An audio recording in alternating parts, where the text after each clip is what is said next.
चलिए देखते हैं एक एक पद को। सबसे पहला जो पद है, चैप्टर जो है हमारा ये 3 है, ठीक ना। याद रखेंगे ये चैप्टर जो है ये हमारा तीसरा चैप्टर है, जिसमें सबसे पहले कहता है चैप्टर का नाम है अति सुधो स्नेह को मारक, ठीक ना। इसके बारे में और एक और चैप्टर है मोहम्मद आंसू वानी ही ले बरसे, यानी दूगो बात इसमें हमको मुख्य रूप से पढ़ना है इस चैप्टर में। सबसे पहले जान लें लेखक के बारे में। लेखक थोड़ा बहुत लेखक परिचय के बारे में हम समझने का प्रयास करेंगे।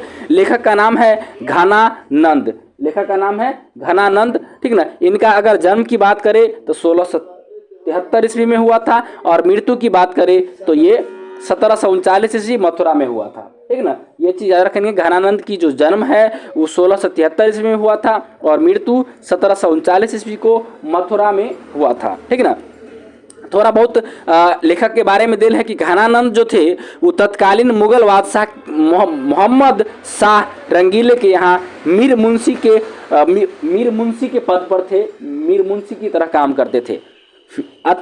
ये अच्छे गायक और श्रेष्ठ कवियों में से एक थे। कहा जाता है कि ये सुजान नामक नर्तकी से काफी प्रेम करते थे। ये एक नर्तकी था, ठीक ना, जो डांसर थी, ठीक ना, जिसका नाम था सुजान, ठीक ना। इस सुजान से ये बहुत ज्यादा प्रेम करते थे, ठीक ना। और विराग होने पर ये वृंदावन चले गए। विराग होने पर ये कहाँ चले गए? वृंदावन चले गए तथा वैष्णव संप्रदाय में दीक्षित होकर के काव्य रचना करने लगे। यानी एक नर्तकी से ये बहुत ज़्यादा प्रेम करते थे, लेकिन उनसे बिछड़ाव अलग जो हो गए, ठीक ना, इसलिए वो वृंदावन चले गए और वृंदावन जाकर के ठीक वैष्णव संप्रदाय में दीक्षित होकर के काव्य रचना करने लगे, ठीक ना। ये इनके बारे में थोड़ा था। आगे बढ़ते हैं, थोड़ा बहुत और इनके बारे में दिया हुआ है, समझने का प्रयास करेंगे। लेकिन हुआ क्या, 1739 ईस्वी में इनके साथ एक घटना घट गई। 1739 में नादिर शाह ने जब दिल्ली पर आक्रमण किया, ठीक ना, नादिर शाह, ठीक ना, क्या किया, दिल्ली पर आक्रमण किया, तब उसके सिपाहियों ने मथुरा एवं वृंदावन पर भी धावा बोल दिया। यानी नादिर शाह जो था वो भारत पर आक्रमण किया था, अफगानी टाइप का, अफगानी था वो सब, ठीक ना। वो वृंदावन पर आक्रमण कर दिया और घनानंद को बादशाह का मीर मुंशी समझकर उन्हें सैनिकों के द्वारा मार दिया गया, ठीक ना। यहाँ से क्वेश्चन पूछता है कि नादिर शाह के सैनिक जो है वो किसको मारे थे? तो याद रखना, नादिर शाह के सैनिक किसको मारे थे? घनानंद को मार दिए थे, ठीक ना, ये चीज ध्यान रखना है। और वो उनके मीर मुंशी समझ करके उन्हें सैनिक के द्वारा और नादिर शाह के सैनिकों के द्वारा घनानंद को मारा गया था 1739 ईस्वी में, ठीक ना। वो ये समझ ले कि इसका ये मीर मुंशी है, ठीक ना, इस वजह से इनकी मृत्यु कर दिया, इनको मार दिया गया। कविता का परिचय थोड़ा समझ लीजिए, क्या कहता है कविता परिचय। प्रस्तुत पाठ में घनानंद के 2 छंद संकलित है, यानी जो पाठ अभी हम पढ़ने वाले हैं, ठीक ना, उसमें घनानंद के 2 खंड जो है, या 2 छंद बोल सकते हैं, 2 छंद जो है वो संकलित है, 2 छंद दिया हुआ है मुख्य रूप से। इसके बाद कहता है, प्रथम छंद में कवि ने प्रेम के सीधे, सरल और निश्चल मार्ग के विषय में बताया है। यानी प्रथम छंद में, यानी कहने का मतलब कि पाठ में, जो इस पाठ को हम पढ़ने वाले हैं, इस पाठ में कवि ने 2 छंद का वर्णन किया है, 2 छंद के बारे में बताने का प्रयास किया है। और 2 छंद में याद रखना कि 2 छंद में पहला छंद के बारे में बताया गया है कि उन्होंने प्रेम के सीधे, सरल और निश्चल मार्ग के विषय में बताया है। यानी प्रेम का जो मार्ग है, ठीक ना, वो सरल है, सीधा है और निश्चल है। निश्चल का मतलब उसमें कोई छल नहीं है, ठीक ना, ये बताने का प्रयास किए हैं प्रथम छंद में। द्वितीय छंद में क्या कहता है समझिए।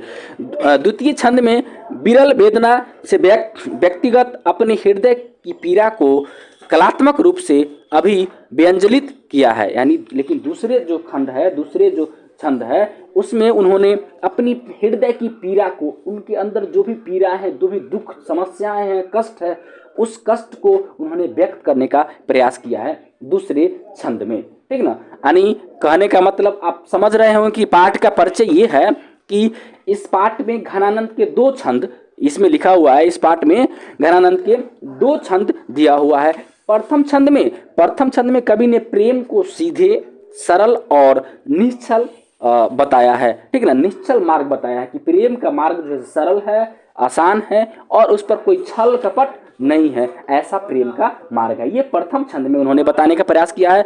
लेकिन द्वितीय छंद में उन्होंने क्या बताने का प्रयास किया है? द्वितीय छंद में वो बताने का प्रयास किया कि हृदय की जो पीड़ा है, ठीक ना, वो कलात्मक रंग से अभिव्यंजित किया गया है। यानी एक कला के माध्यम से अपने उनका जो पीड़ा है, उनका जो कष्ट है, वो कष्ट को उन्होंने बताने का प्रयास किया है, ठीक ना। ये द्वितीय छंद में था। चलिए आगे देखते हैं, कुछ और पाठ के विषय में जो दिया हुआ है उस चीजों को देखेंगे हम।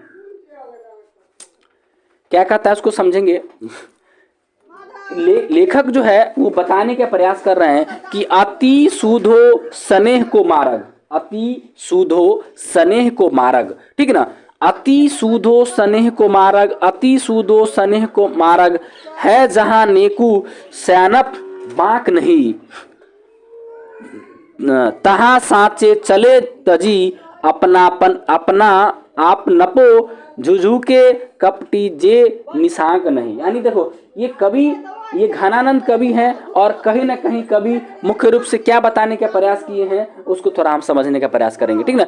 कवि जो यहाँ पर कह रहे हैं यानी पुराने जमाने के कवि हैं और अपनी जो वेदना है, ठीक ना, वो उन्होंने शब्द के माध्यम से पिरोने का काम किया है। कहता है कि अति सूधो स्नेह को मार्ग, यानी स्नेह का मतलब होता है प्यार, ठीक ना, आप प्रेम, ठीक ना। तो कवि घनानंद कहते हैं कि प्रेम का जो मार्ग है वो अति सीधा और सुगम होता है। जो प्रेम का मार्ग है अति सूधो, प्रेम अति सूधो स्नेह का मार्ग मतलब प्रेम का मार्ग बहुत ही सीधा है। प्रेम का मार्ग जहां नेकु सयान बांक नहीं, ठीक ना, सुगम है, जिसमें थोड़ा भी टेढ़ापन या धुड़ता नहीं है। प्रेम का जो मार्ग है उसमें थोड़ा बहुत भी टेढ़ापन नहीं है, धुड़ता नहीं है, कपट वाला बात नहीं है, ठीक ना। तहां साचे चले तजी अपनापने झुझुके कपटी जे निशांक नहीं, ठीक ना। क्या कहते समझना क्या कहते समझिए, धूर्तता नहीं होती है। उस पथ पर वही व्यक्ति चल सकता है जिसका हृदय निर्मल है तथा अपने आप को, जिसका हृदय क्या है, निर्मल है, ठीक ना। इसको समझेंगे, जिसका हृदय क्या है, निर्मल है तथा अपने आप को पूर्णतः समर्पित कर दिया है, ठीक ना। यानी बात को थोड़ा समझिए। कहता है कि इसको एक बार हम रिपीट करते हैं कि अति सूधो स्नेह को मार्ग, स्नेह का जो मार्ग है, प्रेम का जो मार्ग है वो एकदम सीधा है, सरल है, आसान है, जहां नेकू श्यान बांक नहीं, जो कि वहां पर थोड़ा बहुत भी टेढ़ा मार्ग या धूर्तता नहीं दिखाई देती है आपको। जहां साचे चले तजी अपना नपो झुझुके कपटी जे निशांक नहीं, यानी कहने का मतलब उस पथ पर जो व्यक्ति चलता है, ठीक ना, उस पथ पर जो भी व्यक्ति चलता है, ठीक ना, वो व्यक्ति क्या होता है, उसका हृदय निर्मल होता है तथा अपने आप को पूर्णतः समर्पित कर देता है। वही व्यक्ति प्रेम को मार्ग पर चल सकता है। कवि का आशय यह है कि वो व्यक्ति जो प्रेम के मार्ग पर चलेगा उसका हृदय एकदम कोमल है, उसका हृदय निर्मल है, ठीक ना, और वो अपने आप को अगले व्यक्ति के सामने पूर्ण रूप से समर्पण कर दे, समर्पित कर दे, वही व्यक्ति प्रेम के मार्ग पर चल सकता है। कपटी व्यक्ति, छलिया व्यक्ति, ये व्यक्ति प्रेम के मार्ग पर नहीं चल सकता है। ये हमको ध्यान रखना है। बस आगे कभी कहते हैं उसको समझने का प्रयास करेंगे, ठीक ना। छोटा चैप्टर, ज्यादा बड़ा चैप्टर नहीं है। चलिए, कहता है कि घनानंद, समझिए, घना आनंद प्यारे सुजान सुनो यहाँ एक ते दूसरो आंख नहीं, यानी समझिए, घनानंद प्यारे सुजान सुनो यहाँ एक ते दूसरे आंख नहीं, यानी कभी घनानंद कहते हैं कि हे सुजान, अपनी जिस सुजान से वो प्रेम करते हैं, जो सुजान नर्तकी थी उससे वो प्रेम करते थे, कहते हैं हे सज्जन लोगों, यानी मतलब सुजान को ही बोल आगे करके, हे सज्जन लोगों सुनो, सगुण और निर्गुण से कोई तुलना नहीं हो सकती है, ठीक ना। सगुण और निर्गुण से कोई तुलना नहीं हो सकती है। तुमने तो ऐसा पाठ, कहता है तुम, और थोड़ा पढ़ लेते हैं, तुम कौन धाव पाटी पढ़े हौ कहो न मन लेहूं पे देहूं छटाक नहीं, यानी बात को समझिए। कभी कहते हैं कि तुम तो ऐसा पाठ पढ़ा है कि मन भर लेते हो किंतु छटाक भर नहीं देते हो। छटाक मतलब कि थोड़ा बहुत, एक कनमा बोल सकते हैं, तनिए थोड़ा बहुत भी नहीं देते हो। अतः कवि का कहना है कि गोपियां कृष्ण प्रेम में मस्त होने के कारण उद्धव की बात पर ध्यान नहीं देती है, बल्कि प्रेम की विशेषता पर प्रकाश डालती हुई कहती है कि भक्ति का मार्ग सुगम होता है और ज्ञान का मार्ग कठिन होता है। ठीक ना। अगर आप भगवान की भक्ति कर रहे हैं तो कुछ नहीं, सीधे भगवान को भोला बाबा को सीधे जल अर्पित करिए, आसान मार्ग है। लेकिन अगर आप वही मार्ग, ज्ञान के मार्ग की अगर बात करें तो कठिन होता है। आपको अगर सिलेबस पढ़ने के लिए कह दिया जाए, किताब पढ़ने के लिए कह दिया जाए तो कितना कठिन लगेगा, और सिर्फ आपको ये कह दिया जाए कि पूजा करना है तो कितना आसान लगेगा है? जब आपको ये बोल दिया जाए कि पूजा पाठ करना है सिर्फ और सिर्फ, ठीक ना, तो आपको लगेगा कि आसान मार्ग है। वही आपको किताब पढ़ने के लिए कह दिया जाए तो आपका मार्ग ज़्यादा कठिन लगेगा। ठीक ना। तो वही मार्ग क्या होता है, थोड़ा कठिन होता है। ठीक ना। आगे देखते हैं, ज़्यादा बड़ा चैप्टर है नहीं, चलिए समझने का प्रयास करेंगे। ठीक ना। थोड़ा कठिन चैप्टर है। मौ असु वाहनी ही ले बरसे, बरसो पर काजही देह को धारी फिरो, पर जन्ने जथारथ है दरसो, निधि नीर सुधा की समान, करो सभी विधि सजनता सरसो। यानी बात को समझिए, क्या कहता है।